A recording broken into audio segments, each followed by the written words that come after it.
Quem está com sede e fome de ouvir a palavra do Senhor? Eu poderia então pedir a todos para ficarem de pé comigo em reverência à leitura da palavra do Senhor. E eu quero pregar um texto muito conhecido e muito simples da Bíblia Sagrada. Abra sua Bíblia comigo no livro do profeta Isaías, no capítulo de número 43. Deus está aqui. Livro do profeta messiânico, no capítulo de número 43. Quem encontrou, diga amém. Quem não encontrou, peça socorro. Muita gente não encontrou ainda. Te dou mais alguns segundos. Enquanto vocês procuram, eu quero cumprimentar também o pastor Arthur Lopes, que representa aqui a dupla Samuel e Daniel. Dá um abraço neles por mim. Nós estivemos juntos agora, tem 2 semanas, se não me falha a memória, em Santa Catarina, né? Estão cantando bonito também. Ô Marquinhos, a voz não envelhece, né? Você eu não posso falar nada, porque essa melanina te ajuda muito, né? Se olha para ele, parece que tem 15 anos, né? Não se engane, né? Isso aqui eu cresci ouvindo ele cantar, imagine, né? Isaías 43 está escrito assim: mas agora assim diz o Senhor que te criou, ó Jacó, e que te formou, ó Israel: não temas, porque eu te remi, chamei-te pelo teu nome e tu és meu. Quando passares pelas águas, eu estarei contigo. Quando passares pelos rios, eles não te submergirão. Quando passares pelo fogo, ele não te queimará, nem a chama arderá em ti, porque eu sou o Senhor teu Deus, o Santo de Israel, o teu Salvador. Até aqui, amém, igreja? Eu acho que eu vou ler mais uma vez para ver se empolga o coração daqueles que ainda amam a santa palavra. Mas agora assim diz o Senhor que te criou, ó Jacó, e que te formou, ó Israel: não temas, porque eu te remi, chamei-te pelo teu nome e tu és meu. Quando passares pelas águas, eu estarei contigo. Quando passares pelos rios, eles não te submergirão. Quando passares pelo fogo, ele não te queimará, nem a chama arderá em ti, porque eu sou o Senhor teu Deus, o Santo de Israel, o teu Salvador. E só quem serve a esse Deus, dê um grito de glória ao nome dele, por gentileza.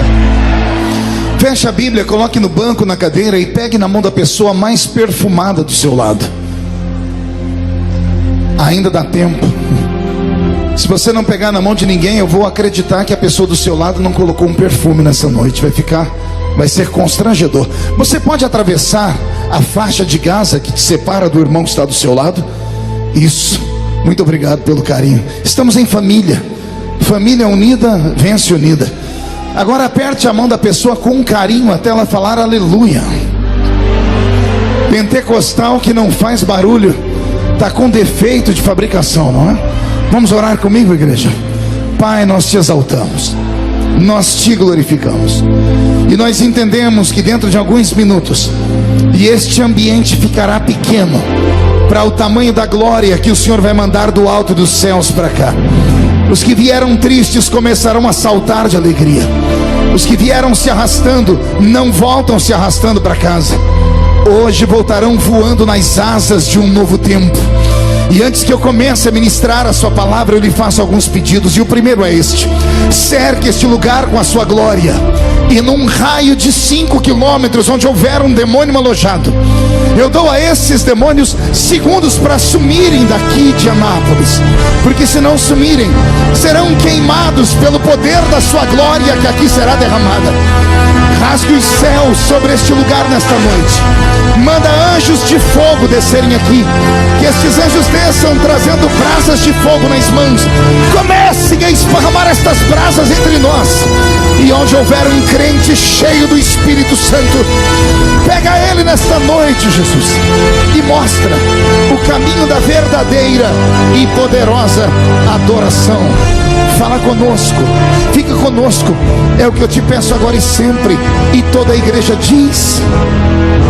Os que podem, tomem o seu assento aplaudindo a Jesus, porque Ele é bom, porque Ele é maravilhoso. Graças a Deus. Querida igreja, noiva do Cordeiro, simpatizantes da nossa fé, amigos que vieram de perto, que vieram de longe, para este lindo evento nessa noite. Eu sirvo a Jesus Cristo desde criança e prego desde os 13 anos de idade. Hoje eu tenho 44 anos, sei que estou com cara de 50 e o corpinho é de 60.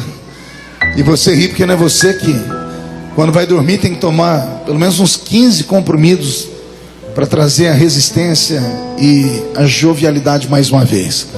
Mas desde a minha infância até os dias de hoje, eu não trago na minha memória nenhuma lembrança de um culto que Jesus tenha faltado a uma reunião. Meia dúzia de crentes entenderam. Eu vou tentar melhorar para ver se todos entendem. Eu quis dizer que desde criança até hoje eu não me lembro de um culto que Jesus tenha sequer chegado atrasado à reunião.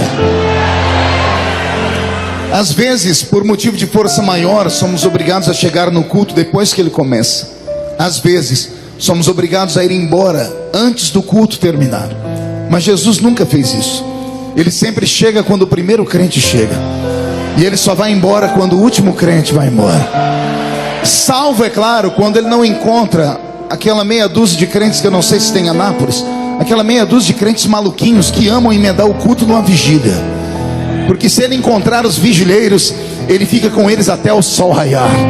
Tudo isso porque ele deixou na sua palavra uma promessa. Ele disse: esta é a minha igreja, e as portas do inferno não prevalecerão contra ela. Tem alguém aqui que pertence a esta igreja viva, verdadeira e poderosa? Que maravilha. Com o passar do tempo e a idade vai chegando, eu tenho me tornado um pouco ranzinza. Eu acho que é fruto dos cabelos brancos.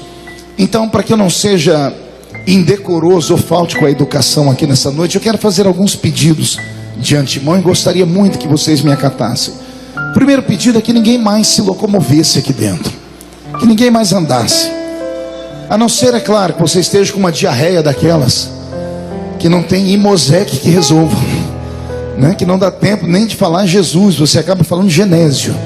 Aí, por favor, corra para o banheiro. Mas tirando isso, não há motivos para você ficar passeando aqui dentro desse lugar. Eu sei que algumas pessoas vieram, ouviram a boa música, e a música foi uma bênção. Alguns jovens já se levantaram e já se retiraram. Se você quiser fazer isso nesse momento, fique à vontade, como algumas pessoas já estão fazendo. Ninguém é obrigado a permanecer aqui dentro. Mas uma vez que você está aqui, por gentileza, não chame a atenção das pessoas que estão ao seu lado. Segundo pedido: ninguém mais distribua água aqui dentro, nem aqui em cima do púlpito. Eu sei que aqui é uma tribuna de honra, mas os irmãos trazem água para nós e a igreja fica sem água, não é justo, né? Então ninguém mais suba aqui nesse lugar. Terceiro lugar, eu vi algumas criancinhas que estavam andando, graças a Deus, os pais já colocaram no seu colo. É muito lindo ver as crianças andarem, né? Mas só a senhora que acha, mãe, só o senhor que é pai que acha, ninguém mais acha. Então coloque a criança no seu colo, e se você puder adorar a Deus comigo nessa noite, uma coisa eu te garanto: você corre o risco de sair de Anápolis e entrar comigo nas regiões celestiais. Se nós fizermos este culto um culto racional, com educação e com propósito, algumas vidas serão transformadas nessa noite aqui, e eu tenho certeza que você voltará para sua casa possuído por temor e pela presença do meigo Espírito Santo. Posso ouvir mais um grito de glória a Deus? Vou pedir que você levante um dedo de profeta para cima comigo, é o dedo indicador. Com todo respeito, aponte para a pessoa que estiver mais próxima de você, diga: você entendeu, pastor? Diga: só abra a boca para glorificar o nome de Jesus.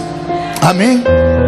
Aperte o cinto, porque nós vamos decolar na presença de Deus a partir deste momento. Robson, mude a música para mim. Abrir a Bíblia Sagrada no livro do profeta Isaías é uma aventura. Até porque o livro do profeta Isaías é de longe um livro normal. Falo isso, é claro, pedindo data vênia a todos aqueles que estudam a Bíblia, porque não há nenhum livro comum na Bíblia. Mas existem alguns livros na Bíblia Sagrada que são mais apreciados do que outros. A Bíblia Sagrada é uma biblioteca. A Bíblia protestante, essa Bíblia minha e sua, ela tem aqui dentro 66 outros livros, divididos em várias categorias. Nós temos aqui os livros dos profetas maiores, dos profetas menores, os livros poéticos, os livros proféticos, os livros históricos. Enfim, é uma gama de livros que poderia fazer qualquer um aqui passar a madrugada toda versejando. Todavia, alguns desses livros mexem com o nosso imaginário, porque tocam o nosso coração. E o livro do profeta Isaías é um desses livros. Não sei se você memorizou enquanto eu falava no início. Eu chamei este livro, apelidando de livro do profeta messiânico. Fiz isso a propósito. Fiz isso para provocar a sua mente, para provocar a sua curiosidade como servo de Deus. Isaías é o único profeta do Velho Testamento que parece ter enxergado Jesus em todos os momentos da sua existência, quer seja no seu pré-nascimento, no seu nascimento, no seu crescimento, na sua vida como homem, na sua vida como flagelado, na sua vida como assassinato e até na sua vida como ressuscitado. Nenhum outro profeta teve a visão de Jesus como teve Isaías. Por isso chamamos ele de o profeta messiânico, ou profeta do Messias, do Machia de Israel.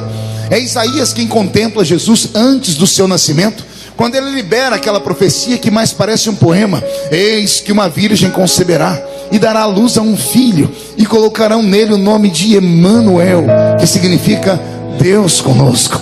É Isaías também que vai revelar para nós, no meio das suas pregações, que Jesus não seria um ser humano apenas. Ele seria um ser humano, mas dotado com a divindade dentro dele. Não é que Isaías está dizendo que Jesus seria um semideus, meio homem, meio Deus. Não, ele não era um ser híbrido. Isaías estava revelando para nós nas suas pregações que Jesus seria 100% homem e seria 100% Deus. Em que ponto, pastor? Quando ele diz assim: eis que o menino nos nasceu, mas um filho se nos deu. Ele está dizendo: o menino nasceu porque homem nasce, só é homem porque nasce. E ele está dizendo: Jesus vai ser homem porque o menino vai nascer da barriga de Maria. Mas quando ele vai falar de Deus, ele muda, ele não chama de menino, ele chama de filho. E ele diz: o filho não nasceu, o filho foi dado. O menino nasceu de Maria, mas o filho foi dado do alto dos céus, que desceu entre nós e se fez carne. E quem sistematizou para nós o maior de todos os milagres da Bíblia Sagrada, após a ressurreição de Cristo, é claro, para mim o maior de todos os milagres é a encarnação do Verbo. É Paulo quem conta para nós em forma teológica, dizendo que ele mesmo, sendo Deus, não tem por usurpação ser igual a Deus, antes aniquila sua forma divina e desce entre nós e se faz carne. Os homens morrem de ciúmes da Bíblia, e os cientistas têm ciúmes do próprio Deus. Eles já conseguiram fazer bebês de proveta, conseguiram até clonar a ovelhinha Dolly, você deve se lembrar disso. Conseguiram há pouco tempo atrás a façanha de fazer nascer ou brotar uma orelha no dorso de um camundongo. Eles conseguem até fazer seres híbridos nessa terra, conseguem fazer frutos sem semente. Dia desse eu estava mascando uma uva e eu falei: onde está a semente? Alguém disse: esta uva não é normal, é uma uva fabricada em laboratório. O homem brinca de Deus, mas ele esbarra, porque ele já conseguiu fazer quase tudo, menos uma virgem ser mãe de um filho. Ele não consegue. Não, pastor, olha que se pegar uma virgem e implantar dentro dela o sêmen de um homem, ele até consegue. Tudo bem, então vamos melhorar. Ele não consegue fazer uma mulher dar à luz sem a intervenção de um homem, ou sem a participação de um homem. Só houve um que isto fez. Só houve um que isto fez. E ele está entre nós aqui nesta noite em Anápolis. Ele é tão grande que os pés dele já estão passeando dentro deste ginásio, mas a face dele está diante dos serafins no céu, que estão cantando e profetizando: Santo, Santo, Santo é o Senhor dos exércitos. E Anápolis vai começar a ficar cheio da sua glória dentro de alguns minutos. Se tem alguém que concorda comigo, dê um grito de glória a Deus para eu não ficar sozinho aqui. É este profeta messiânico que 700 anos antes de Jesus nascer, perceba isso, anote isso, 7 séculos, 700 anos antes de Jesus nascer, recebeu de Deus um presente.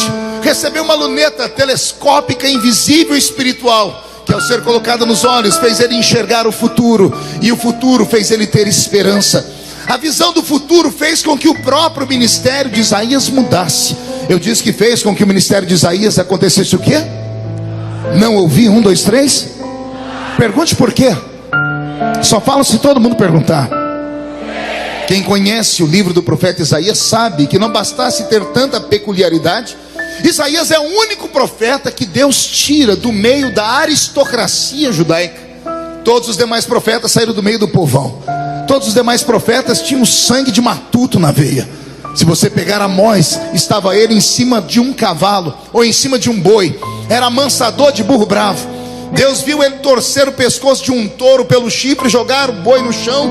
Deus olhou do céu e disse: se ele consegue pegar um boi pelo chifre, o diabo vai sofrer na mão dele. Vou levantar esse cabra como profeta. Se você pegar o profeta Oséias da Bíblia, você vai encontrar ele fazendo pães na madrugada. Enquanto Jerusalém adormecia, ele fazia pães. Deus olhou e disse: gostei disso. Enquanto meu povo dorme, é preciso que alguém fabrique comida para eles. Esse será um grande profeta. Todos os profetas da Bíblia Sagrada saíram do meio do povo, com exceção de Isaías, que era sobrinho do rei mais poderoso e conhecido do seu tempo, o famoso rei Uzias. E é só entendendo essa parte histórica que eu estou dizendo, que você vai compreender porque é que Isaías narra no capítulo 6 aquele encontro com Deus, quando ele diz: no ano em que morreu o rei Uzias. Ele estava dizendo assim: no ano em que o meu tio morreu, no ano em que aquele que era o mais poderoso de todos os judeus, que era do meu sangue, que era da aristocracia, que me protegia quando meu ministério nasceu, no ano em que ele morreu, eu pude ver Deus. E somente um estudo mais apurado vai fazer o bom crente entender que Isaías está aqui fazendo uma meia-culpa. E por que não dizer que ele está desabafando?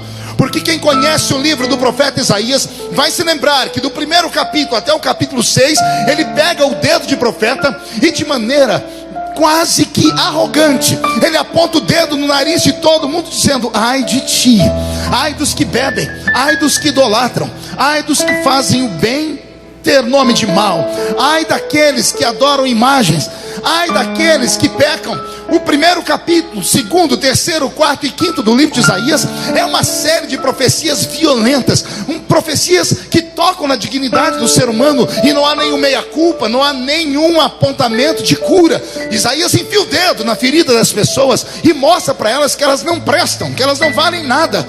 Mas de maneira miraculosa, do capítulo 6 para frente, Isaías muda a pregação dele.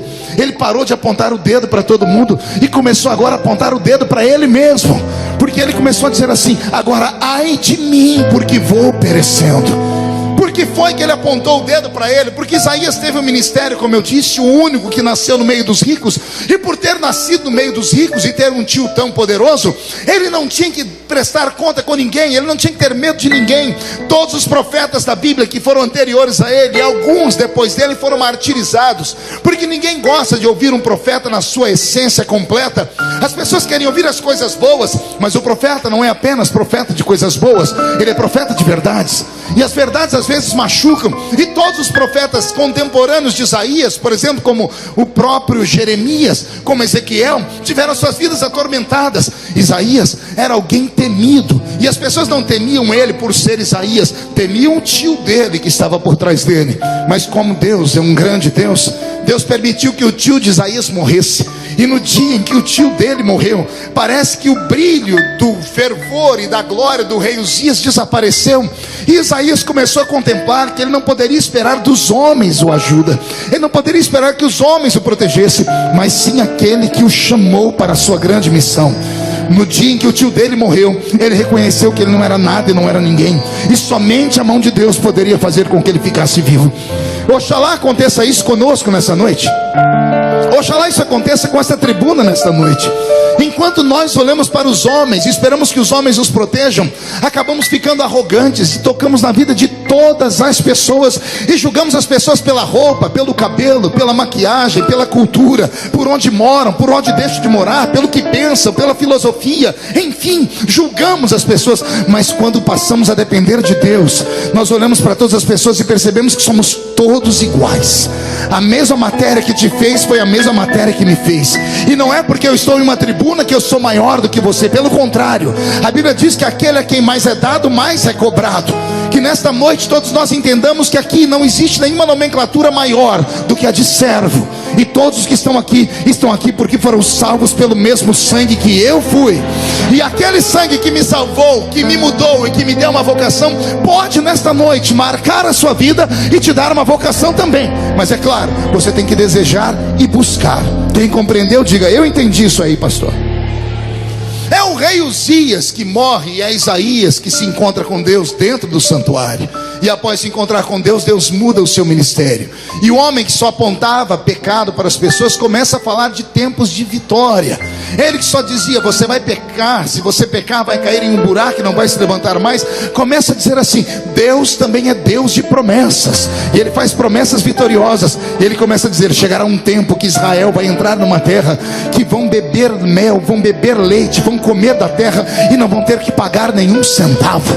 Chegará um tempo em que a criança vai brincar com a áspide, com a cobra. Chegará um tempo que o cordeiro caminhará junto com o leão. Ora, para um homem que só falava coisas de miséria, agora começa a profetizar coisas boas. Há uma grande mudança no ministério deste lindo profeta Isaías. O seu livro, como eu disse, é uma particularidade, uma aventura. Quem já leu o livro do profeta Isaías vai se lembrar, sem olhar agora, quantos capítulos ele tem. Alguém se lembra quantos capítulos tem Isaías? Não ouvi? 66. Dá para todo mundo repetir comigo? 1, 2, 3. Mais uma vez, 1, 2, 3. Quantos capítulos tem o livro de Isaías? Curiosamente, a Bíblia protestante também tem 66, não capítulos, mas 66 livros. O livro de Isaías é como uma mini Bíblia. Ele está dividido exatamente como está dividida a nossa Bíblia protestante. Ele está dividido em 39 capítulos do Velho, no seu primeiro estágio, e 27 capítulos no seu segundo estágio. Parafraseando a Bíblia, 39 livros do Velho Testamento e 27 livros posteriores do Novo Testamento. Deixa-me falar da Bíblia. Os primeiros 39 livros da Bíblia Sagrada, eles têm uma direção. Foram escritos apenas para um povo, e este povo tem nome, se chama Israel, povo hebreu. O Velho Testamento inteiro é uma gama de histórias e compêndio de memórias escritas a respeito de Israel. O Israel lá do Oriente Médio, do ladinho do Egito, do lado da África, na Ásia. Lá estão eles, no Oriente Médio, melhor dizendo. A Bíblia Sagrada inteira do seu Velho Testamento foi escrito para eles. Quando atravessamos as páginas do Novo Testamento, o apóstolo Paulo, que é o maior mente pensante do Novo Testamento, vai explicar para nós que todo o novo pacto, que toda a nova aliança foi escrita para um povo também. Só que ele dá a esse povo um outro nome. Ele diz que foi escrito para um tal novo Israel. E esse novo Israel está aqui na minha frente nessa noite. Olha que coisa bela. A Bíblia Sagrada então está dividida assim: os primeiros 39 livros dela escritos para Israel do Oriente Médio, os 27 posteriores livros escritos para nós que somos o novo Israel, ou igreja, povo eleito do Senhor. Se você pegar o livro de Isaías hoje e dividir ele em duas partes, se você começar a ler do primeiro capítulo ao capítulo 39, não se assuste se você ouvir gritos de ais e gritos de uis. Se você pegar os primeiros 39 livros da Bíblia Sagrada e torcer eles, não se assuste se pingar sangue, ou se você ouvir barulhos de chicotes ou bater de espadas. O Deus dos primeiros 39 livros, dos primeiros 39 capítulos de Isaías, ele está enfurecido, ele está irado. Ele tem em uma mão um chicote e na outra mão ele tem um cajado. E ele desfere golpes de chicotes e de cajados sobre o seu povo, porque o seu povo está em pecado. Não sou eu quem digo, é o Senhor quem diz sobre o povo dele. Deus chamava Isaías para conversar e falava assim: Isaías, eu tenho um povo que tem olhos, mas não vê, tem ouvidos, mas não ouve. Dei a eles tudo e eles não me agradeceram por nada. Deus está enfurecido até o capítulo 39. Agora respire fundo, como que num passe de mágica. Do capítulo 40 para frente, Deus fica light, Deus fica amoroso, Deus fica apaixonado. E ele começa a falar coisas que somente espirituais entendem. Como por exemplo, é do capítulo 40 para frente que Deus vai fazer uma das suas maiores palavras em forma de pregação. Uma das maiores revelações é onde ele diz assim: operando eu, quem me impedirá? A pergunta que eu faço é: o que foi que aconteceu para que Deus mudasse de atitude tanto na Bíblia Sagrada? Porque os primeiros 39 livros da Bíblia falam de tristeza e de angústia, terminam com um silêncio sepulcral.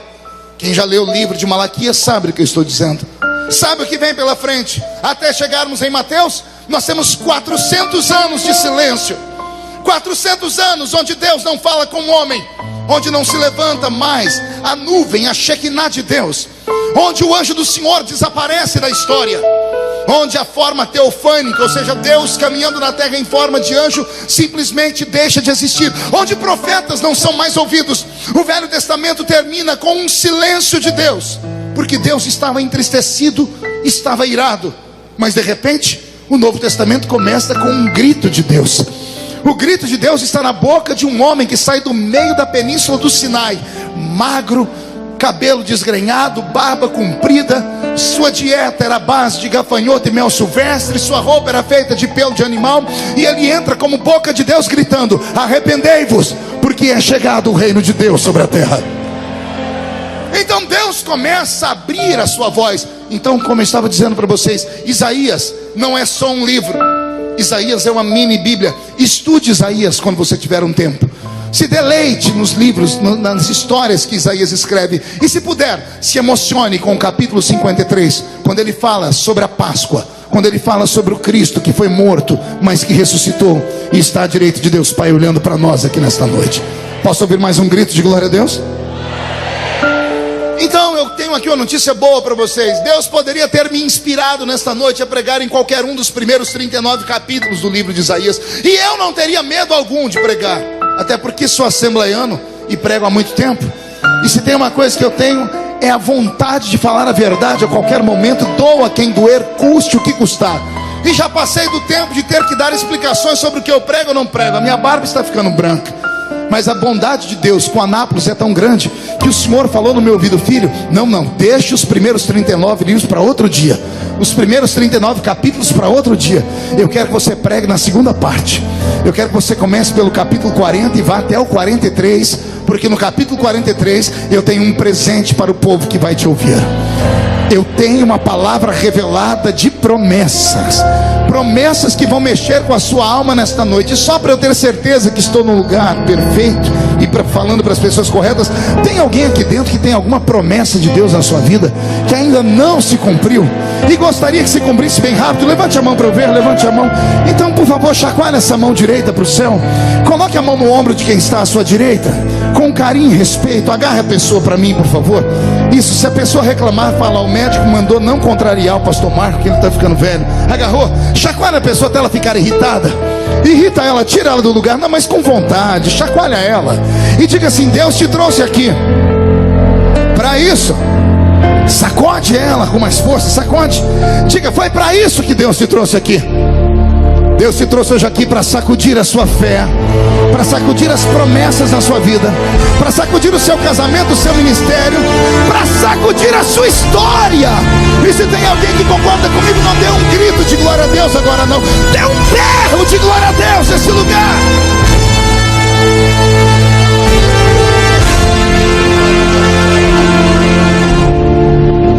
Antes de falar aqui, permita-me dar um pequeno ensinamento. Quando alguém prega como eu prego há muito tempo, como alguns pastores aqui estão e sabem, pregar não é difícil. Tem gente que fala assim: nossa, como prega, pregar é muito difícil. Não, pregar é a coisa mais fácil do mundo. Basta você ter a retórica e um pouquinho de conhecimento. Eu estava um dia desses numa reunião política. Era uma reunião de igreja, mas deram a palavra para um político falar lá em Belém do Pará. Jader Barbalho. Pense numa figura. 5 pastores falaram antes dele, não aconteceu nada.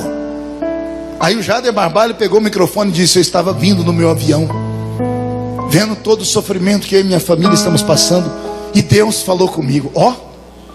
Deus falou com o Jader Barbalho. E ele falou comigo: a sua história, meu filho, é igualzinha a história da mulher pega no ato de adultério. Quem não tem pecado que atire a primeira pedra. E dando a pregar, caiu um fogo no meio da igreja. Estou falando, você caiu um fogo. E quando ele terminou de falar, o pastor presidente, muito obrigado, o pastor presidente estava dirigindo a reunião, ficou tão sem graça que pegou o microfone, esperou o povo quietar e disse: ô Jader, na minha igreja, se você quiser, tem um carguinho de presbítero lá. Então, pregar não é difícil, mexer com o povo não é difícil. Tem muitos palestrantes motivacionais que fazem isso melhor do que a gente. Basta dar uma olhadinha para o Silvio Santos, para o Faustão, para o Raul Gil. São homens de plenária. Pregar não é difícil.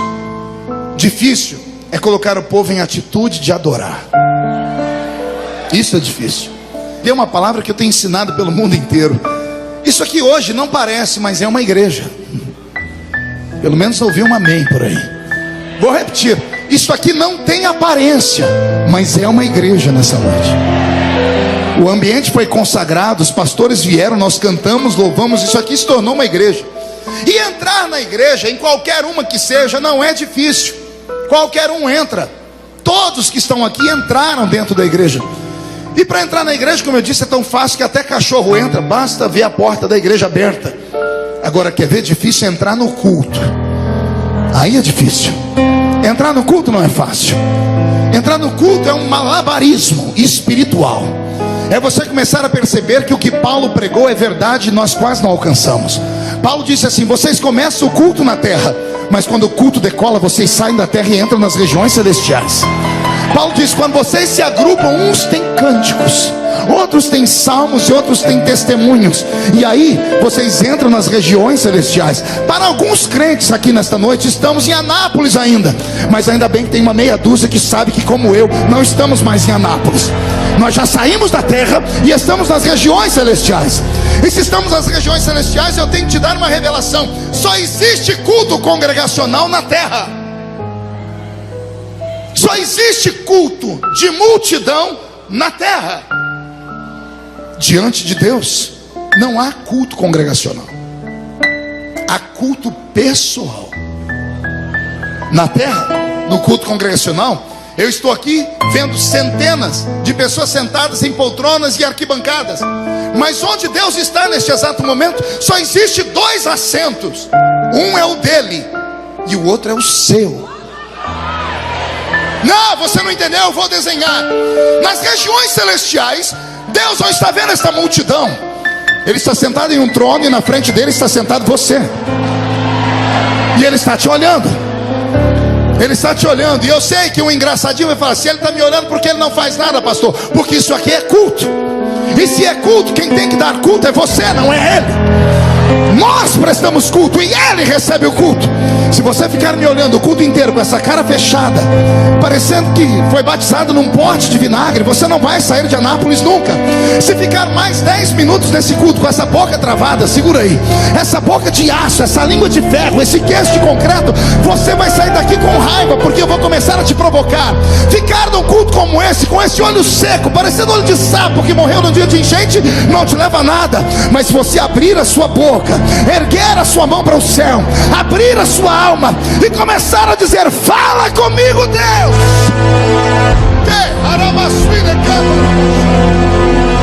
Aí as coisas podem funcionar. Então eu tenho pena de você que sentou perto de um irmão que é acostumado a entrar só na igreja. Eu tenho raiva de crente que só entra na igreja. Por quê, pastor? O cidadão não tira da boca essa desgraça desse chiclete nem com reza brava. Eu não vou nem olhar, senão eu vou acabar entregando onde está. Tem 2 garotas ali atrás que estão lixando a unha. Alguém avise elas que isso aqui não é um salão de beleza.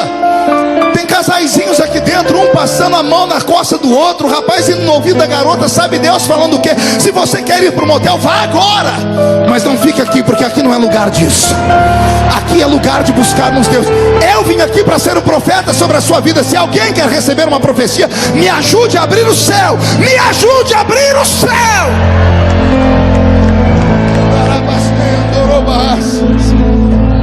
Agora eu acordei.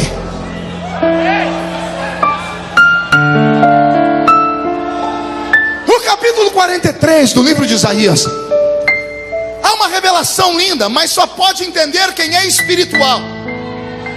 Porque Deus está tão feliz com o seu povo, porque parece que depois de ter corrigido eles por 39 capítulos, houve uma mudança. E como Deus é onipresente, Ele enxergou o futuro, o povo se arrependendo. Então Deus, que viu o povo se arrependendo, queria dar a eles um presente. Só que Deus é tão apaixonado pelo seu povo que Ele respeita todo o povo. Ele chamou Isaías e disse: Isaías, eu tenho um povo só. Não são 2, não são 3. Deus tem apenas um povo. Este povo está aqui na minha frente nesta noite. Todavia, Deus tem no meio do seu povo 2 grupos. Um grupo de pessoas que só podem ouvir coisas normais. E um grupo de pessoas que podem ouvir coisas sobrenaturais. Um grupo de pessoas que tem a sua mente muito preparada pelas leis humanas. São cientistas por natureza. Sua mente é uma mente analógica, analítica. Tendo uma mente analítica, essas pessoas só conseguem acreditar naquilo que pode ser reproduzido dentro de um laboratório, através da química, da física e da matemática. São pessoas que somente estão confortáveis quando o culto é meramente um culto racional. E o que é um culto racional? É aquele culto que tudo que você vê, você concorda, porque faz sentido. Mas numa igreja pentecostal, no meio de um povo carismático, tem um grupo de pessoas que não são normais, nem aqui nem na China. São pessoas que pisam na terra como você pisa. O pé dele está no chão, mas a cabeça dele está no céu. São pessoas que entram na igreja e mesmo sabendo que Deus pode falar com eles apenas no âmbito da terra, o desejo deles é que o céu se rasgue e Deus desça para dar a eles coisas sobre-humanas. Deus, sabendo disso, Ele olha para o povo e diz: Isaías, você vai fazer para o meu povo uma promessa. Eu tenho um povo só, mas a promessa vai se dividir. Cada grupo vai receber uma. O primeiro grupo vai receber uma promessa simples, uma promessa comum, uma promessa natural, uma promessa que eles não vão ter que forçar a mente deles para tentar compreender, não vão ter que discernir, não vão ter que buscar a revelação da promessa. Mas tem um outro povo no meio do meu povo, que esses aí, eu vou falar com eles coisas sobre-humanas. E eles mesmos, não compreendendo aqui, vão acreditar aqui. Aí Deus solta a palavra dele: avisa o meu povo, Isaías, que uma parte deles recebe esta promessa: se passar pelas águas, elas não te afogam. Esta é uma promessa simples. Agora a outra não tem nada de simplicidade nela, pastor Brito. Porque a outra é: se passares pelo fogo, a chama não queimará em ti. São promessas antagônicas. São promessas que precisam de uma interpretação, porque Deus está falando aqui em fábulas, em metáforas. O Senhor está dizendo: meu povo é especial, só que a metade deles só pode ouvir coisas naturais e simples, como por exemplo, eu faço para eles essa promessa: se passar pelas águas, as águas não podem afogá-los. Por que passar pelas águas é uma promessa simples? Pergunte para mim, por quê, pastor? Todo ser humano em vida passará pela experiência do afogamento ou do pré-afogamento. Quer ver? Quem aqui já quase se afogou na vida? Levante a mão para eu ver. E os que não levantaram a mão são tudo hipócritas. Não, pastor, eu nunca fui no mar. Ô, assembleiano, calma, ninguém vai te dedurar não. Não, eu não vou em piscina, não coloco biquíni. Eu não estou falando disso. Não é só indo nas águas que a gente se afoga. Eu já quase me afoguei bebendo um copo d'água. A água entra por onde eu não devia. E ainda bem que a gente tem o nariz, porque a água pega e sai pelo nariz quando a gente engasga. Isso é um afogamento. Todo ser humano passará pelo afogamento ou pelo pré-afogamento nesta vida. Amém agora? Quem aqui já quase se afogou? Levante a mão para eu ver. Todo mundo. E olha como Deus é lindo. Deus está falando para eles coisas simples, coisas naturais, coisas que Deus vai te livrar, e você não vai precisar nem buscar em oração, nem agradecer, porque são coisas que a sua alma aceita de bom grado, porque você já viu acontecer na vida de alguém. Passar pelas águas é uma promessa simples. Eu disse que é uma promessa. Por exemplo, você está no culto, o pastor está pregando e ele libera a seguinte palavra: hoje ninguém sai sozinho daqui. Quando você sair pela porta da igreja, o anjo do Senhor acampará ao seu redor e te livrará de todo o mal. A pergunta que eu faço é: por que você gritou glória a Deus? Antes de eu falar a sentença, já tinha gente dando glória a Deus. Por quê? Já explico cientificamente. Todo ser humano tem aqui atrás da sua cabeça, no alto do seu cocoruto, um aparelhinho natural chamado, eu chamo de HD do ser humano, chama-se cerebelo. O cerebelo é onde estão armazenados todos os seus conhecimentos e as suas lembranças. E as suas lembranças, às vezes, elas ressuscitam, quer de maneira consciente ou de maneira inconsciente. Para isso basta você ter uma visão, um cheiro, um gosto, ou uma audição, ou até mesmo um toque. Os 5 sentidos que nós temos aguçam o nosso inconsciente. Quando você me ouviu falar que o anjo do Senhor acampa ao seu redor, você deu um grito de glória a Deus, porque o seu inconsciente foi ativado, e ele mandou um recado para o seu cérebro. Pode concordar, porque isso aí acontece mesmo. E por que ele concordou? Porque você cresceu em uma igreja, ouviu 1 milhão de testemunhos de libertação, 1 milhão de testemunhos de pessoas que falaram assim: olha, eu quase morri, eu quase sofri um acidente, eu quase isso. O que as pessoas lá fora chamam de quase, nós chamamos de milagre, porque o anjo do Senhor acampa ao nosso redor e nos livra do mal. É um tipo de promessa que quando o pastor fala na pregação, ninguém questiona, ninguém anota e vai estudar depois, ninguém sai dizendo será, porque é uma promessa simples. Outro exemplo, você está no culto, o pastor está pregando, ele olha para você e diz assim: crê no Senhor Jesus e será salvo tu e a tua casa, nesse ano ainda. Você viu que as pessoas erguem a mão e dão gritos? É automático. Por quê? O seu inconsciente foi ativado, e ele disse assim: pode concordar com isso, porque já aconteceu na vida do fulano de tal, na vida da fulano de tal, e vai acontecer na sua também. Porque é uma promessa que todos nós recebemos e nós não questionamos, porque é uma promessa simples, é uma promessa natural. Mas aí Deus muda a promessa. De passar pelas águas, ele grita: se passar pelo fogo, a chama não queimará você. Percebeu que ninguém deu glória a Deus agora? Quando eu falei da água, todo mundo falei do fogo, cri, cri, cri, cri. Por quê?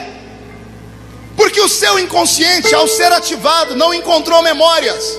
Até porque é muito difícil entender o que está escrito aqui, porque na história universal só há um conto de 3 homens que entraram em uma fornalha, o fogo queimou sobre eles e eles saíram sem um fio de cabelo queimado. Isso aqui não é uma promessa normal, por isso nós não absorvemos ela. É muito parecida com isso aqui. Você está no culto, o pastor está pregando, e de repente ele diz assim: alguém aqui nessa noite, analfabeto, que mora no meio do nada, perto de lugar nenhum, vai receber uma unção, e essa pessoa vai receber uma graça tão grande que ela, dentro de 30 dias, sairá do Brasil em um avião e vai até a Casa Branca nos Estados Unidos e vai profetizar em inglês para Donald Trump, dizendo para ele: o meu povo precisa de liberdade. Ó, de novo, cri, cri, cri. Por que ninguém disse glória a Deus? Eu estou profetizando. Por que ninguém disse? Porque não faz sentido, porque não é uma coisa normal, porque é uma coisa louca, é uma coisa absurda. É você estar no culto e o pastor pregando e diz assim: ó, Deus está me dizendo que um irmão aqui vai receber uma herança dentro de 48 horas, e essa herança vai ser tão grande que ele vai pagar a dívida externa da América Latina inteira. Então, pelo menos um acordou ali. E pode ver que todo mundo riu de você. Por quê?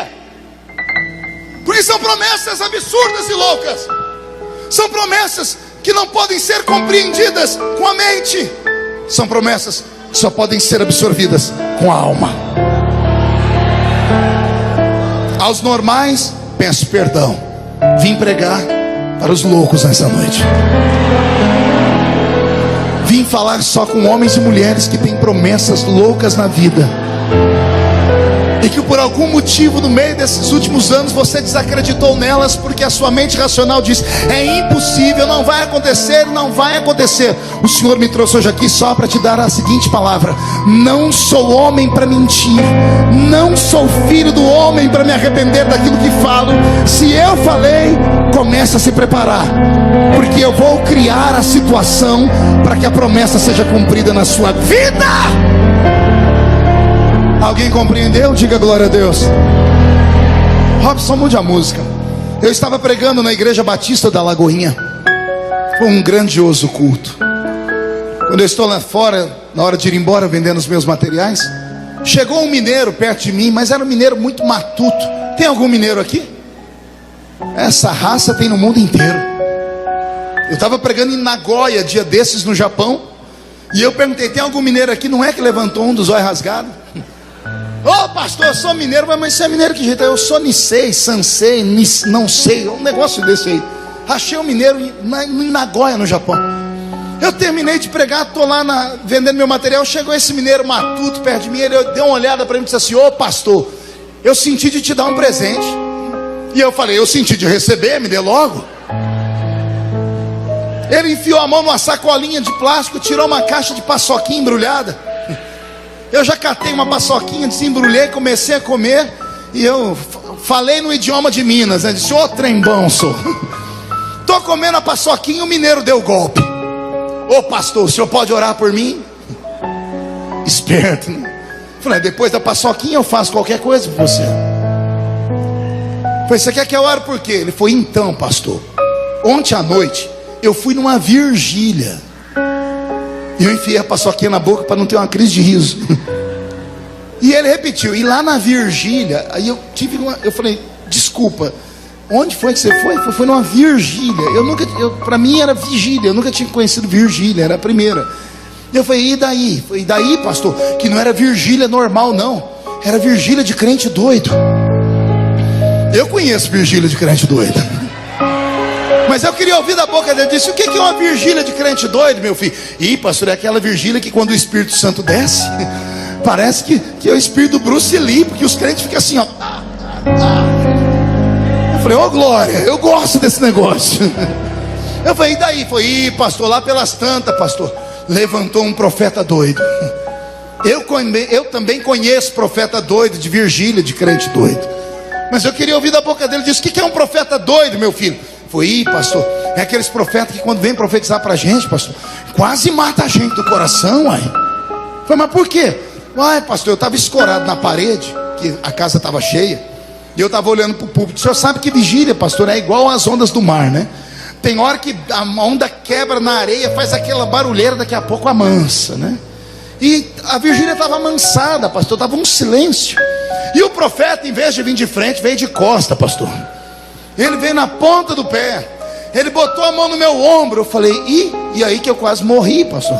Falei: por quê? Porque ele botou a mão no seu ombro? Não, pastor, que ele botou a mão no meu ombro e não deu tempo de virar para olhar. Eu falei: por que não, meu filho? Uai pastor, ele botou a mão no meu ombro e fez assim: homem! Aqueles gritos que quase faz o coração sair pela boca. Eu falei: e aí? Falei: ai pastor, e aí que quando o desarranjo passou, eu olhei para a cara do profeta, o profeta estava assim, ó. Eu falei: fiquei curioso. E o que aconteceu? Pastor, o profeta agarrou a minha mão. Eu falei: e bateu os pés no chão, pastor, e gritou: homem, entra tu comigo nessa carruagem de fogo agora. Eu falei: o que você fez? Falou: ai pastor, o homem agarrou minha mão. Eu entrei na carruagem com ele. Eu falei: entrou na carruagem aí, pastor. O homem engrenou uma corrida pela lateral da igreja, correu pela frente da igreja, pela outra lateral, deu umas 2 voltas na igreja. Eu falei: e você? Falou: ai pastor, eu estava na carruagem, não tinha como descer. Pastor, o profeta mirou a rua, pastor, era 4 horas da manhã, pastor. Eu falei: e daí? E aí pastor, eu fui embora com o profeta. Nós corremos uns 100 metros na rua e ele falando em língua estranha. Eu me empolguei, comecei a falar língua estranha também. Pastor, ele mirou a entrada da igreja, pastor, e entramos num carreirão. As pessoas foram saindo da frente. Quando estava chegando perto do púlpito, ele brecou e me empurrou. Eu falei: e daí? Vai pastor, eu saí catando cavaco pelo chão. Eu olhei para trás para ver o que é que deu no profeta. O profeta estava com a mão na cintura e o outro dedo assim, e a cabeça dele fazia assim. E ele gritou dizendo assim: homem, olha o que eu faço. Eu te tomo pela mão direita e eu te levo por ali, por lá, por aqui, por aqui. Eu te levo pelo mundo em uma viagem e te trago de volta dentro do meu reino. Agora contempla aí na sua frente a rampa do palácio do Planalto, porque te colocarei entre os príncipes e reis desta terra, diz o Senhor. Arrepia, né, gente? amo a criatividade profética. Sinto falta disso. Eu não sei vocês, mas eu fui criado no meio desse povo maluco. Os meus referenciais tinham só 2 dentes na boca, era o zagueiro e o atacante. A igrejinha onde eu fui criado, nós tínhamos lá um irmão que era o irmão Ovidio Ramos, que eu nunca vou esquecê-lo. Era analfa de pai e beta de mãe. Era o presbítero da igreja. Era o meu herói. O velho Ovidio Ramos, quando ia ler um pedido de oração, a gente entrava em desespero na igreja. Quer perguntar o porquê? Porque ele não sabia ler direito. Mas isso não era o pior. É que os diáconos da igreja não sabiam escrever direito. Mas tinha coisa pior. Os crentes da igreja não sabiam falar direito. Imagine quando um crente que não sabe falar chama um diácono para escrever um pedido de oração. O diácono não sabe escrever e vai parar na mão do irmão Ovidio que não sabe ler. Vou explicar para você, vou dar um exemplo. Um dia nós estamos no culto, o irmão Ovidio pegou um bilhete. Quando chegava na mão dele, a igreja entrava em oração. Quando ele lia de uma vez, dizia assim. Mas quando ele tentava adivinhar o que estava escrito, meu Deus, sangue de Jesus tem poder. Um dia ele puxou o papel, trouxe de volta, olhou e disse: vamos orar pela irmã Isabel, que segundo consta, fez uma cesariana. Vamos orar pela irmã Isabel, fez uma cesariana. Levantou a Isabel na mocidade, 12 aninhos. Irmão Ovidio, Isabel sou eu, e daí? E daí que eu não fiz cesariana? Não, eu estou aniversariando, uai. Eita época abençoada. Posso fazer um tributo ao velho Ovidio aqui? Ele faleceu tem alguns anos, no alto dos seus 90 anos. Quando ele queria pregar para nós, estava muito cansado. No salãozinho, que comportavam umas 15 pessoas, ele tirava a camisa dele, mostrava as costas com vergões de chibatadas que ele tomava dos padres por ter aceitado Jesus como Salvador. Irmão Ovidio não sabia ler direito, não sabia escrever direito, e ir para o culto com ele era uma aventura. Eu era moleque, sabe que moleque em igreja não vale muita coisa, né? Eu ia para o salãozinho só para ver o culto dele. Não é que o culto era uma benção, é que o culto era legal. Ele ia ler a Bíblia e dizia: vamos ler aqui no livro de Êxodo. Quando ele estava inspirado, ele soltava: vamos ler aqui no livro de Genésio. Um dia ele arrumou uma confusão e disse: abra a Bíblia no livro da profeta Joana. Não tem Joana na Bíblia. Levantou uma irmã e disse: Ovidio, não tem Joana na Bíblia. Não, ele disse: vai ler a Bíblia, mulher. Joana é aquela que o peixe engoliu, uai. É Jonas. O dia que Jesus me chamou foi num culto dele. Ele chegou no culto, ele estava esbaforido. Ele era um negro de quase 2 metros de altura. A mão dele parecia uma raquete de tênis. A barriga assembleiana, curva da prosperidade. O óculos perneta no rosto. Ele falou: Deus falou comigo essa tarde que vai usar alguém aqui. E ele mandou eu ler um texto da Bíblia. Está escrito no livro do profeta Albuquerque. Não tem Albuquerque na Bíblia. Aí alguém disse: irmão Ovidio, não tem Albuquerque na Bíblia? Não, eu disse: tem. O Albuquerque falou assim, ó: aviva a tua obra, Senhor, no meio dos anos. No meio dos anos a notifica. Na ira, lembra-te da misericórdia. O velho estava falando de Abacuque. O irmão Ovidio era tão interessante, engraçado, que um dia ele conseguiu fazer um milagre no culto. Ele conseguia pegar uma letra de uma música e botar numa melodia de outra música e fazer dar certo. Lembra dos hinos da harpa? Um dia ele foi cantar esse hino aqui, ó: já refúgio a glória eterna de Jesus, o Rei dos Reis, em breve os reinos desse mundo. Linda música, não é? Olha o que ele conseguiu fazer. Já refúgio a glória eterna de Jesus, o Rei dos Reis, em breve os reinos desse mundo seguirão as suas leis, e os sinais da sua vida já se mostram cada vez. Ele cantou Asa Branca e caiu um fogo. E Eu atrás de uma pia de cozinha, que era um salãozinho, eu me matando de rir. Levantou a profetisa da igreja, irmã Maria de Paula. Eu disse: você está rindo o quê, menino? Eu falei: irmão Vídeo está cantando uma música diferente, né? Você não vê que Deus acabou de dar para ele um cântico espiritual? Ele fazia suas estripulias, mas todas as vezes que ele terminava de falar ou cantar, ele agarrava aquela Bíblia velha dele, tirava aquele óculos perneta da cara, ele levantava aquela mão gigante, e os olhos marejados em lágrimas eram acompanhados da seguinte sentença: não sei pregar bonito nem cantar bonito, mas sei falar 4 coisas que ninguém nunca vai tirar de mim. Primeiro é que o meu Jesus salva. Segundo é que ele cura, batiza com o Espírito Santo e vai voltar na terra para me arrebatar. Bendito seja Deus, louvado seja.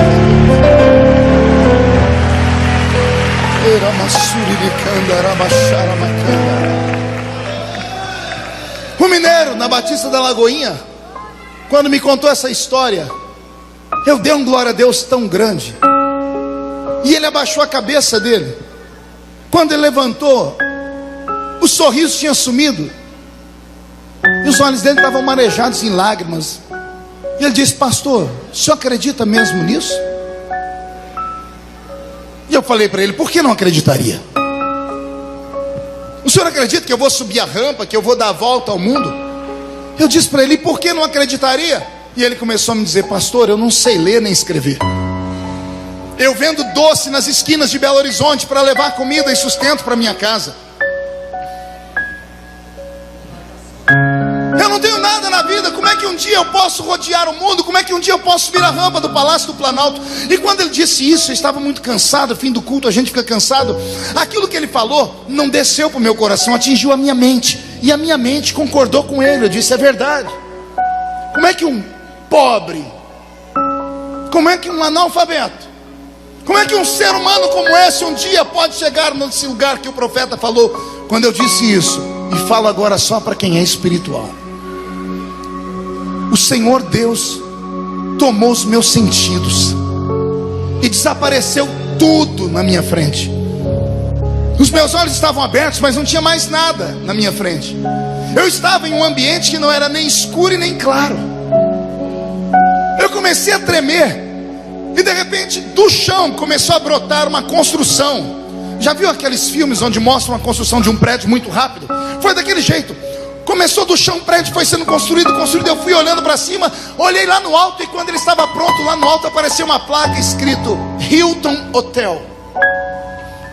Eu olhei no alto e vi um homem pela janela, de terno e gravata, devia ser o 8º andar. E quando eu vi aquele homem de longe, uma voz falou comigo: se lembra? Não deu tempo de eu responder, porque eu fui arrebatado de baixo e fui parar atrás do homem, lá em cima no alto do prédio. E eu vi o que o homem via, e eu vi a grande cidade de Londres. Eu vi à direita do hotel Hilton o estádio de Wembley. E a voz falou comigo de novo: você se lembra? Não deu tempo de eu responder, não consegui ver a face do homem. O prédio inteiro se desconstruiu, e aquele homem foi ficando pequeno e se tornou um adolescente. E quando ele é adolescente, ele está de costas para mim, e nas costas dele ele tem uma mochila. Dentro da mochila tem um facão de cortar cana, e ele está usando uma roupa de boia fria. Ele está subindo na carroceria de um caminhão de pau de arara. Ele tem uma marmita na mão dele, e uma voz falou comigo: se lembra? Não deu tempo de responder. O caminhão se desconcertou, se destruiu, e aquele homem adolescente agora se tornou uma criança. E quando eu vi a criança de costas, ela tinha nas costas uma caixa de engraxar sapato. E o Senhor disse: se lembra? Então o menino olhou para mim, e eu comecei a chorar, porque era eu.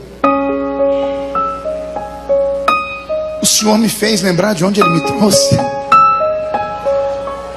O Senhor me fez lembrar que quando criança, eu andava pelas ruas da minha cidade com uma caixa de engraxar sapato nas costas, e que inúmeras vezes, para matar a fome da minha família, eu fui cortar cana, apanhar laranja, algodão, café.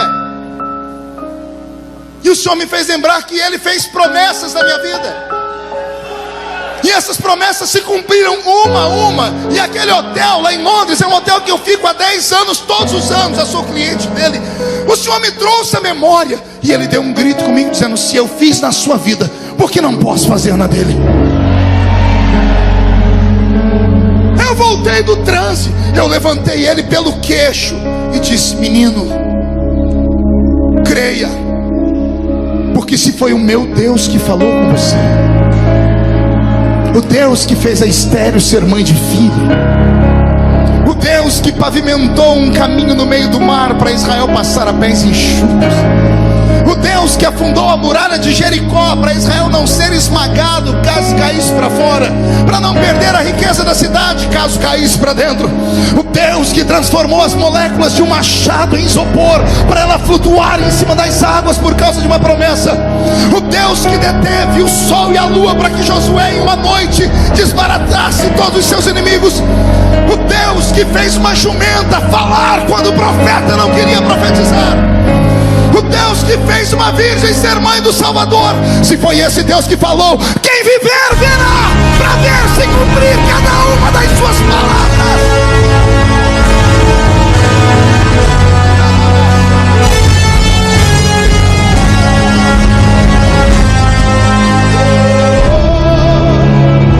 Aleluia. O Senhor Deus me trouxe de longe para nesta noite falar com você que cada uma das palavras e promessas que Ele fez na sua vida estão anotadas em um livro, e Ele nunca usou uma borracha para apagar essas palavras. O Senhor me trouxe aqui para te relembrar que Ele não conhece a palavra impossível. E eu começo a te questionar nessa noite: ainda se lembra das promessas que Ele te fez? Ainda se lembra da congregação pequenininha, da profetisa de coque na cabeça, daquele culto de vigília, daquela tarde ou manhã de consagração? Ainda se lembra quando você estava agoniado e abriu a Bíblia e saltou um versículo, Deus dizendo: vou te dar, vou te usar, vou te levantar? O que foi que aconteceu com você? Onde foi que você se perdeu, goiano? Os dias em que vivemos são dias maus, são dias horríveis. A nossa sensibilidade está desaparecendo.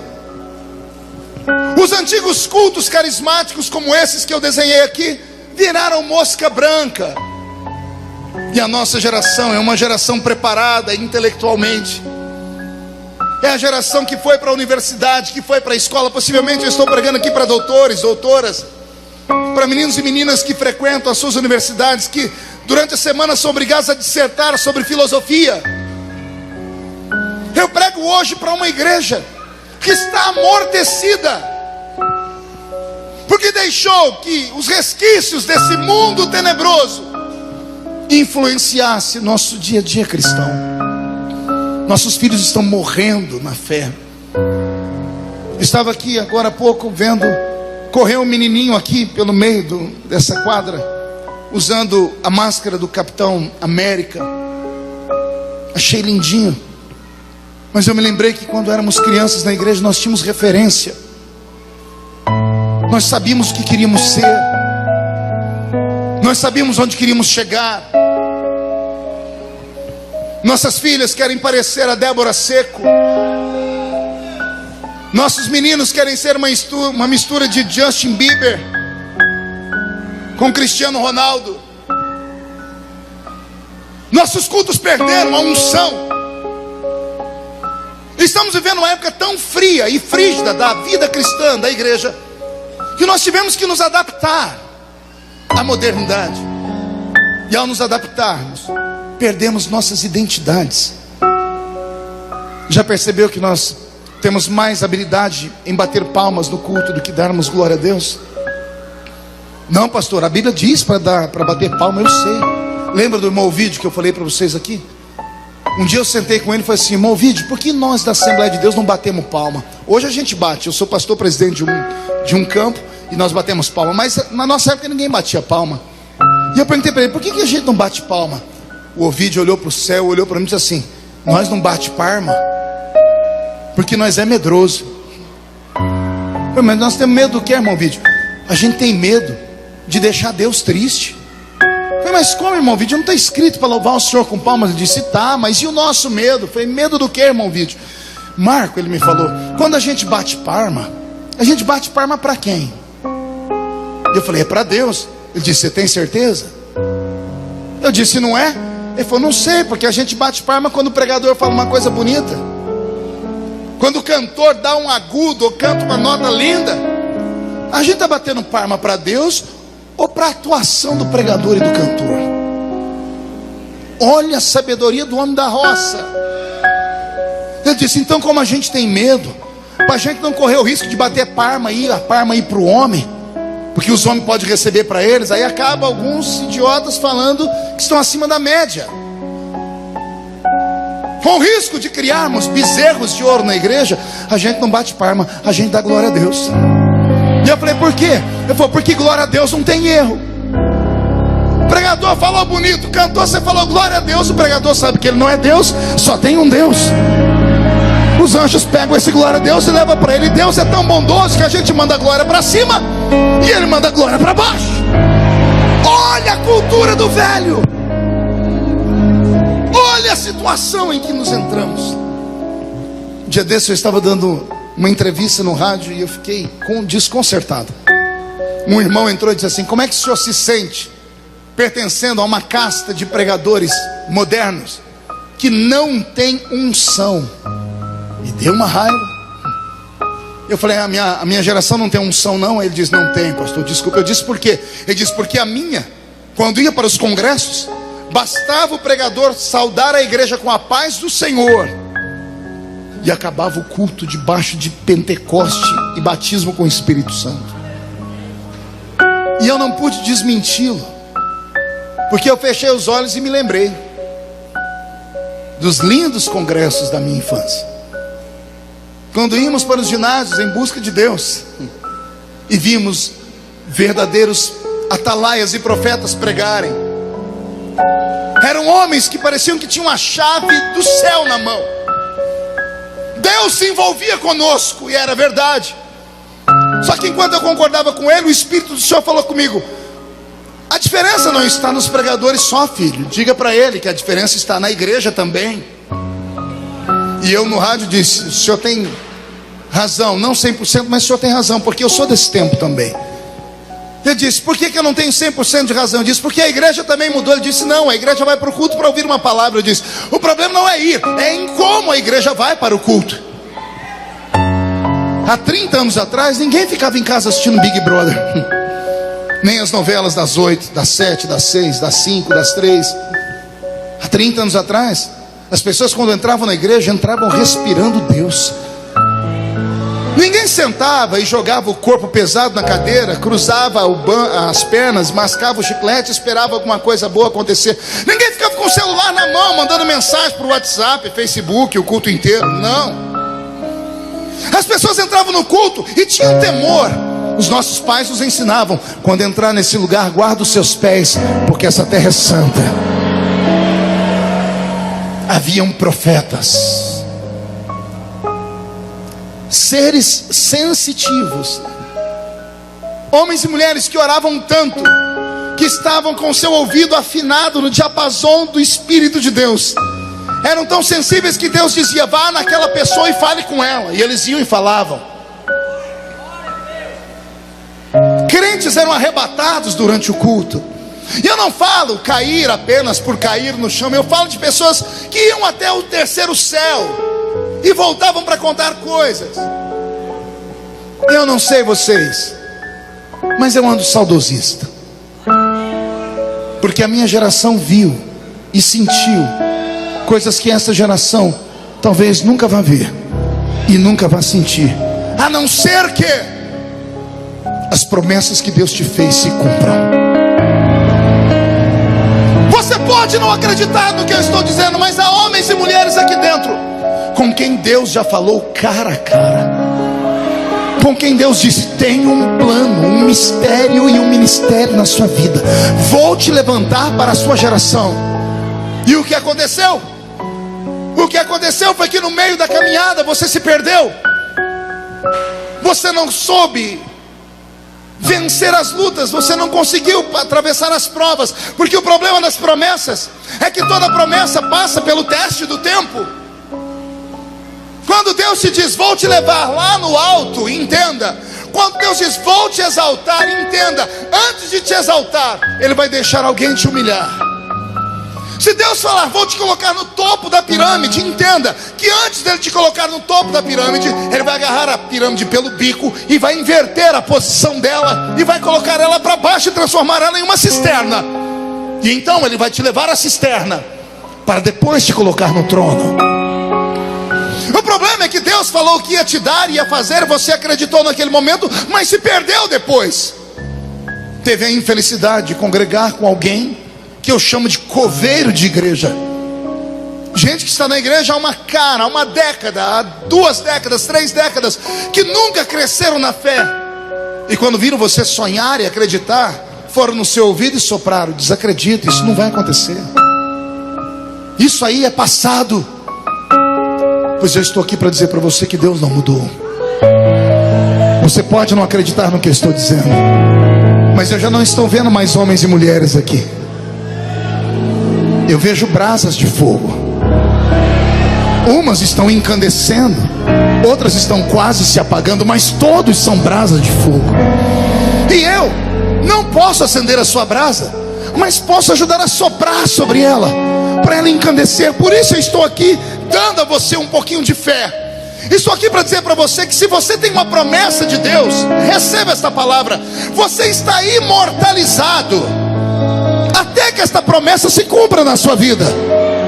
Você não entendeu? Eu vou repetir e vou desenhar para você. Se Deus falou que vai fazer algo na sua vida, não tem homem, não tem anjo, não tem demônio que possa roubar o que Ele falou que vai fazer na sua vida.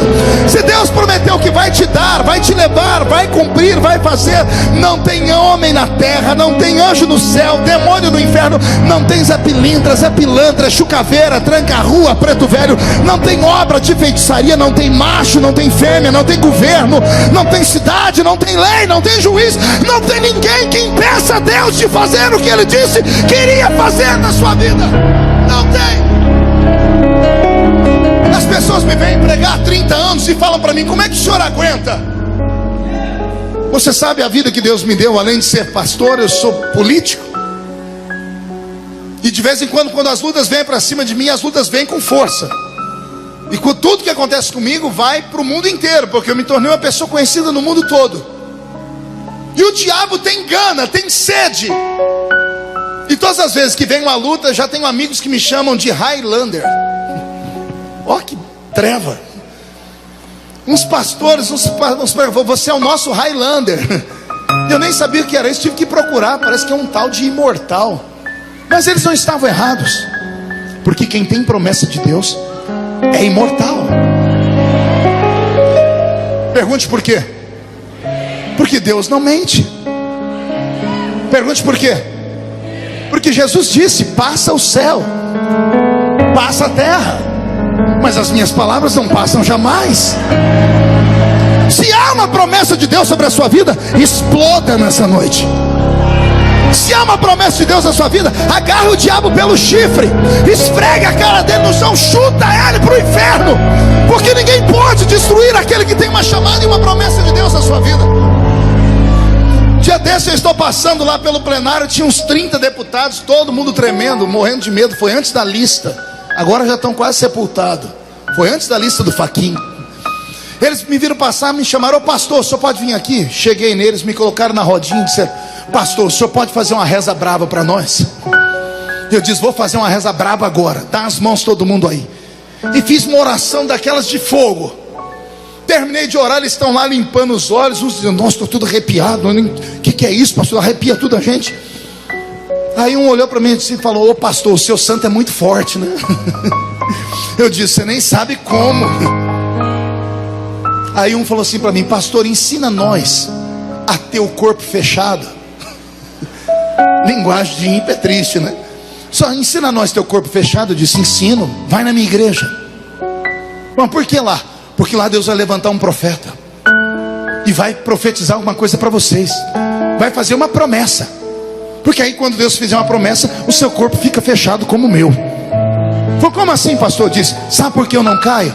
Porque Deus ainda não cumpriu tudo que Ele prometeu para mim. Pastor, não entendi. Eu disse, eu vou falar para você, Deus falou para mim que vai abrir uma porta, mas eu não estou vendo nenhum muro ainda. Então, como eu não estou vendo nenhum muro, Deus ainda tem que levantar um anjo para construir um muro, um outro para fazer a porta, um outro para fazer a fechadura, para vir dar a chave na minha mão e abrir a porta. Então, enquanto isso não acontecer, se levantar 11 mil demônios contra mim, 1000 cai de um lado, 10.000 cai do outro lado, e eu não posso ser atingido. Ou eu acredito nisso, ou eu rasgo a Bíblia e desisto da minha chamada.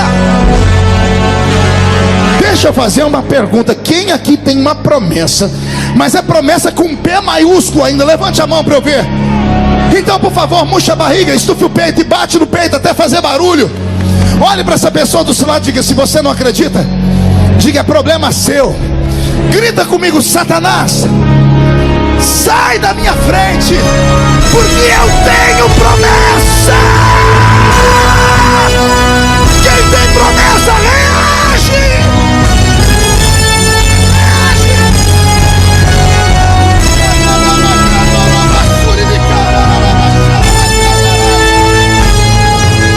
Deus, eu estou com o meu corpo todo arrepiado, já estou partindo para o final da mensagem. Você não tem noção.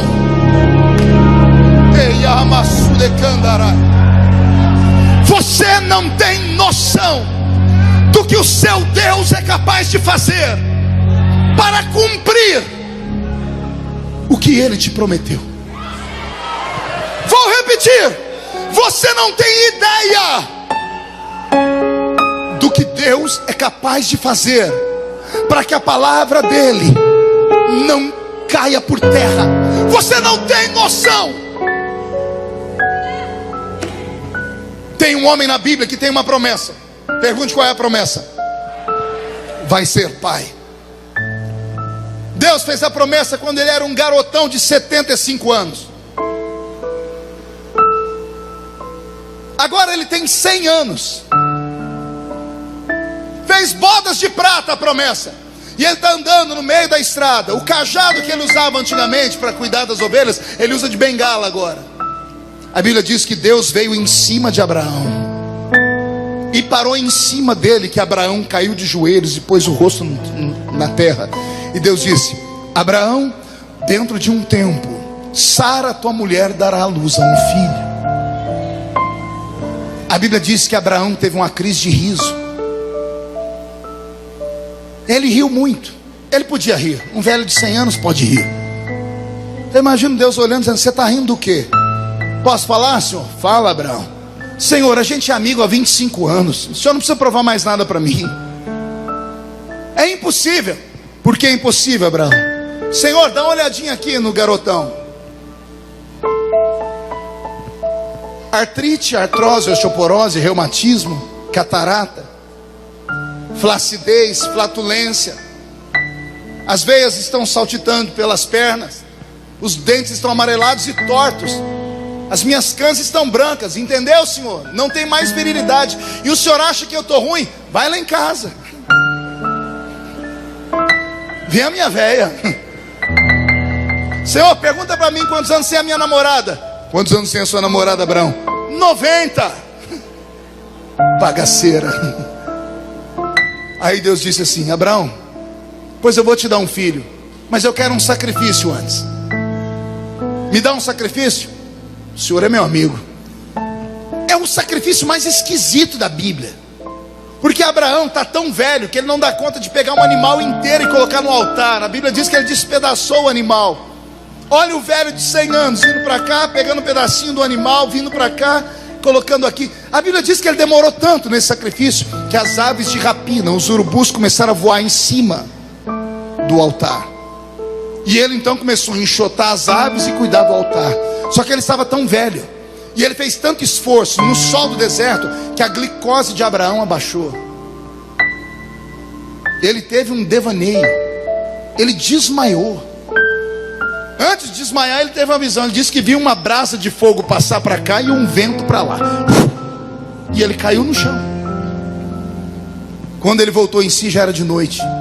Quando ele viu a noite, ele só lembrou em Sara.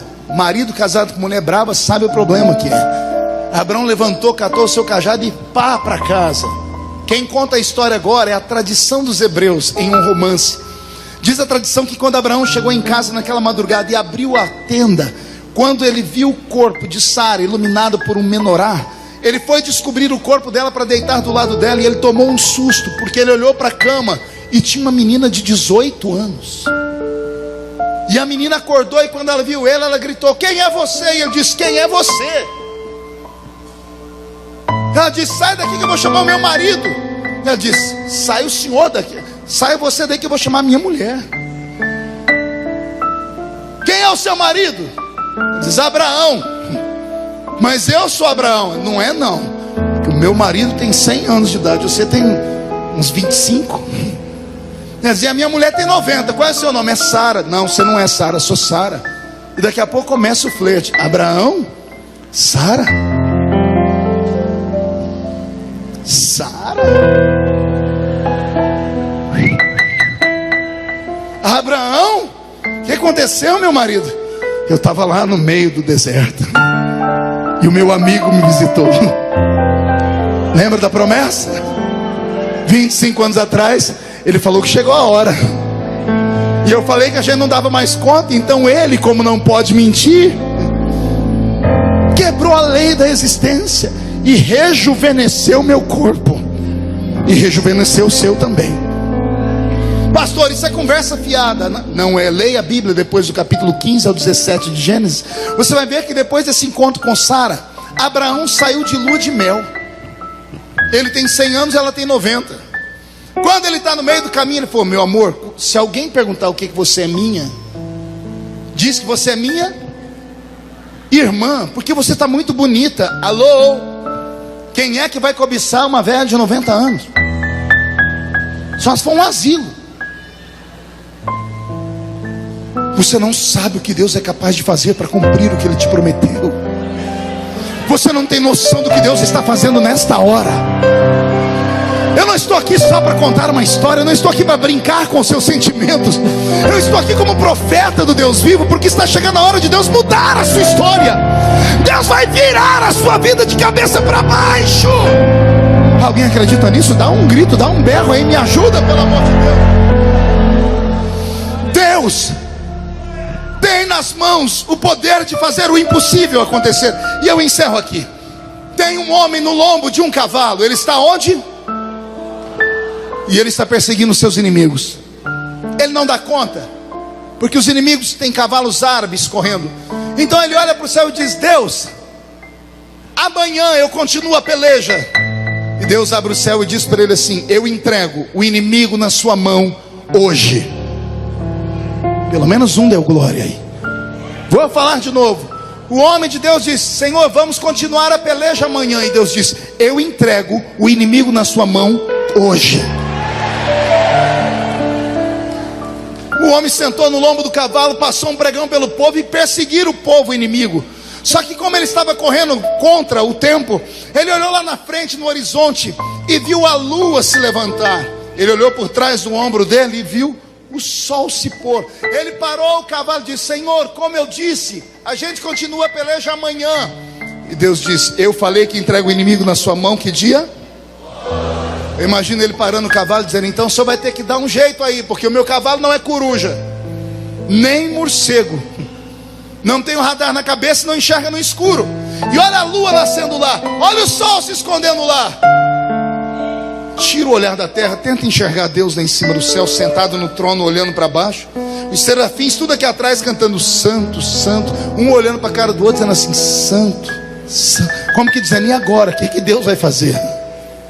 Deus olhou para baixo, deve ter dito assim: eu e a minha boca.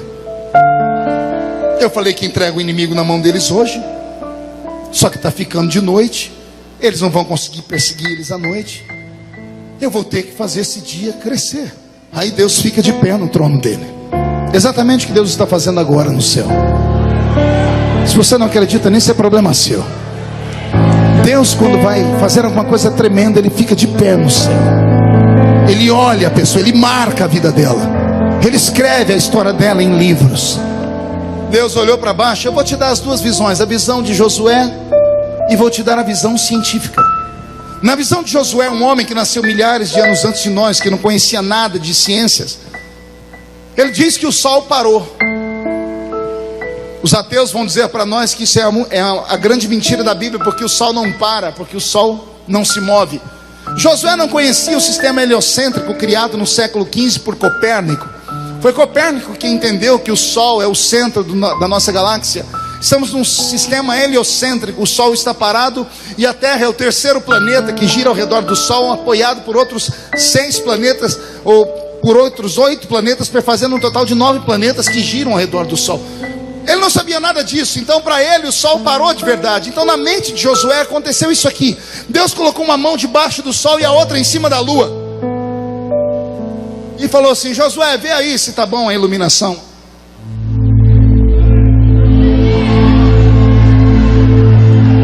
Tá bom aí? Mais um pouquinho de luz, senhor. Pois não, Josué.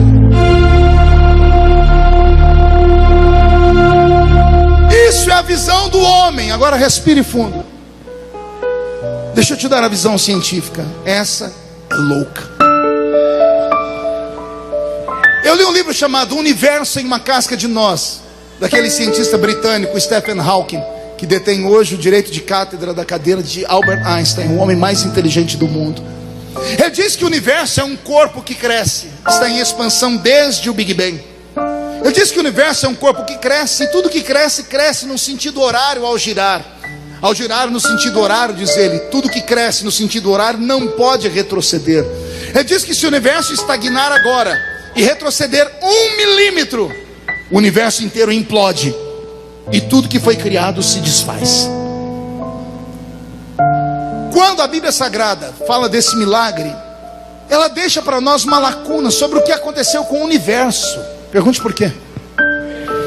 A Terra é o terceiro planeta que gira ao redor do Sol. A Terra gira no sentido horário, e por causa do sentido horário em que a Terra gira, há um magnetismo todo que faz tudo nessa Terra girar no sentido horário. Você já abriu a água dentro da sua pia? Quando abrir a água na pia, veja o redemoinho que se faz. Vai no sentido horário.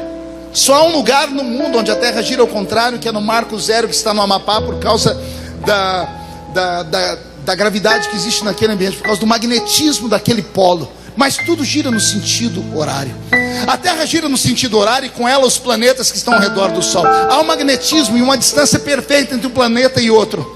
A Terra vai girando, ela leva 24 horas para dar um giro em torno do seu eixo imaginário, e leva 365 dias de 24 horas para dar um giro em torno dela mesma e em torno do Sol. Nós chamamos isso de sistema de rotação e translação. Estudamos isso na escola, amém? Está tudo em ordem aqui? Quando a Terra gira, ela arrasta consigo os outros planetas. Agora acontece um fato. O que faz a Terra girar? Pergunte para mim, o que, pastor? O centro da Terra. O centro da nossa Terra tem uma massa de ferro com terra derretido chamado amálgama. Essa massa de ferro derretido com minerais derretidos com terra chega a uma temperatura semelhante à temperatura do Sol. A superfície do Sol é tão quente quanto o interior do planeta Terra. O planeta Terra nesse exato momento está em ebulição lá dentro, e tudo que queima lá dentro, o calor é tão grande que eles vão soltando os gases. Imagine uma panela de pressão. Quem já cozinhou feijão aqui?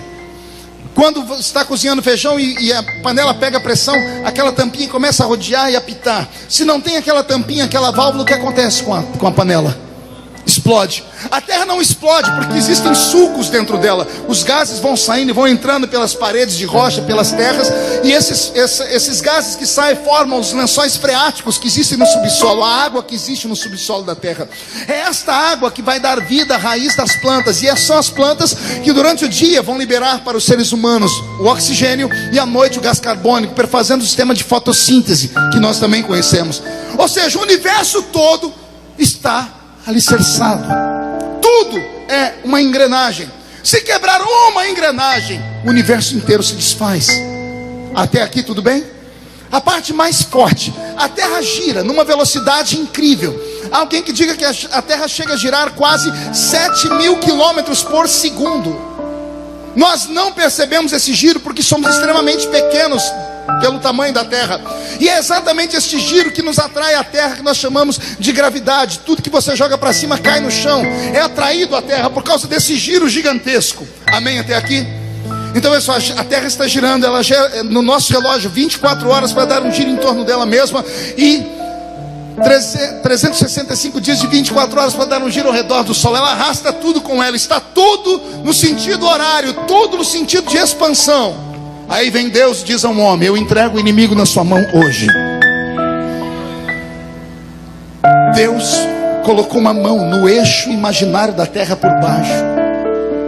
Deus colocou uma mão pelo eixo imaginário por cima. Imagine um peão girando numa velocidade incrível. Deus travou o peão. Ele parou a terra. Ao parar a terra, Deus desestabilizou o universo inteiro. Deus desestabilizou Netuno, Plutão, Urano, a Lua, o Sol. Deus desestabilizou a terra. O problema não foi só parar. Pergunte qual foi o problema. É que ele parou a terra e girou ela ao contrário, para voltar a ser dia. E agora vem a parte mais difícil de crer. Pergunte qual. Não se sabe quanto tempo a terra ficou parada. Uma batalha não se vence em horas, são dias. Não se sabe exatamente quanto tempo a terra ficou assim. Eu queria saber o que aconteceu com as plantas que entraram em convulsão porque não sabiam se liberar oxigênio ou gás carbônico. O sistema de fotossíntese, os rios, a lua que se aproximou da terra ou se afastou. O que aconteceu com os mares? Deus arriscou o universo inteiro, porque Ele fez uma promessa para um homem no lombo de um cavalo: eu entrego o inimigo na sua mão hoje. Se tem alguém que tem uma promessa como essa, pelo amor de Deus, reage, porque você não tem noção do que Deus é capaz de fazer para que essa promessa se cumpra. E só quem crê nisso, diga: eu creio, pastor. Fique de pé comigo. Só quem tem uma promessa. Incline a sua cabeça. Eu vou fazer uma chamada de altar nessa noite. É uma só. Eu queria perto de mim só homens e mulheres que têm uma promessa violenta, uma promessa que você mesmo disse: sou incapaz de acreditar. Alguém para quem Deus disse: vou dar, vou fazer, vou levantar, vou criar. E você tem passado dias de dificuldade nesse mundo, porque não consegue mais acreditar. Geralmente pessoas que têm uma promessa são testadas no limite. São homens e mulheres que acabam tombando, caindo, se machucando, se arrebentando. Pessoas que têm promessas são pessoas incompreendidas pela igreja. Acabam sendo excluídas, excomungadas, expulsas dos seus ministérios, porque a sua visão é diferente. São reformadores da fé. Se tem alguém aqui dentro que tem uma chamada, que tem uma promessa, eu te espero aqui na frente desse altar, porque Deus te trouxe hoje aqui para mudar a sua história de verdade. Isso. Incline a sua cabeça. As pessoas dizem que não vai dar nada. O meu Deus diz que só fez uma promessa para você porque você é uma raridade. Anápolis está no estado de Goiás, meu pai. Anápolis está a 40 minutos de Goiânia. E Goiânia já foi a capital de um grande avivamento no Brasil. O avivamento que explodiu em Goiânia, Senhor, fez com que Anápolis fosse incendiada.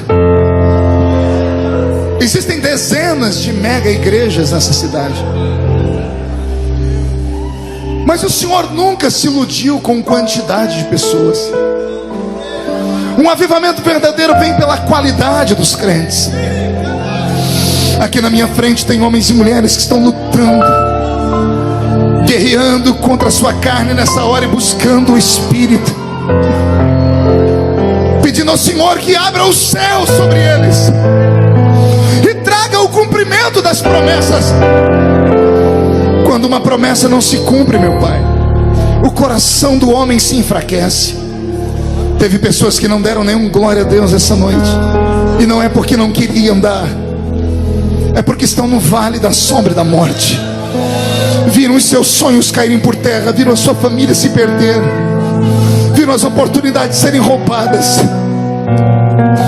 Tem meninos e meninas que estão aqui na minha frente, Senhor, que sonharam em ser profetas, missionários, mas no meio da caminhada aconteceu um acidente. O acidente foi violento. Eles hoje guardam nas memórias as lembranças, mas aquele fervor de antigamente foi jogado embora. O Senhor precisa nesta noite nos fazer voltar ao primeiro amor, meu Pai, porque só o primeiro amor nos fará lembrar das grandes promessas que o Senhor nos fez. Eu queria um sinal da sua presença aqui nesta noite. Onde houver alguém que tem uma promessa e é batizado com o Espírito Santo, que o Senhor renovasse eles nesta hora. Eu queria ouvir um coral de línguas estranhas nesta hora. Levante a mão fechada para cima. Eu vou contar até 3. Você vai jogar no chão esse demônio, essa fraqueza, esse bloqueio que impede as promessas de se cumprirem. E você vai pisar em cima com muita força. E aí você vai abraçar 7 pessoas, porque o 7 é o número da perfeição. E você vai gastar um tempo abraçando e profetizando para eles. Diga: não morrerei enquanto a promessa não se cumprir. E aí no 3 você explode cantando. Você nunca mais será o mesmo. 1,5. Sua família vai sentir orgulho de você de novo. 2. A sua igreja vai crescer a 100 por 1. 2,5. Anápolis será chamada de capital do avivamento em Goiás. 3. Jogue no chão.